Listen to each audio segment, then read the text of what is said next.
விரயங்களை தடுக்கணும் அப்படின்னும் போது முதல் விஷயமா இது எல்லாமே ஒன் டு ஒன் உங்க ஜாதக அடிப்படையில் பார்க்கும்போது உங்களுக்கான விரையாதிபதி யாரு, எந்த கிரகங்கள் உங்களுக்கு விரயத்தன்மை ஏற்படுத்துறான்னு கண்டுபிடிச்சு அதுக்கான சொல்யூஷனை பார்க்கணும். அப்படி இல்லை எனக்கு ஜாதகம் இல்லை ஒரு பொதுவான பரிகாரம் வேண்டும் அப்படின்ற நபர்களுக்கு பைரவ பெருமான தொடர்ச்சியாக வழிபட்டு வந்தீங்கன்னா உங்களுக்கான விரயங்கள் கட்டுப்படும்.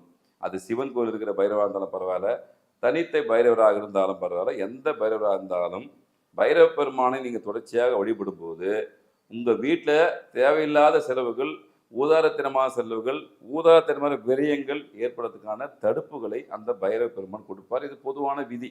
அதை தாண்டி உங்கள் ஜாதக அமைப்பில் குறிப்பிட்ட கிரகங்களுடைய தன்மையை பொறுத்து அதுக்கு பரிகாரம் தனி.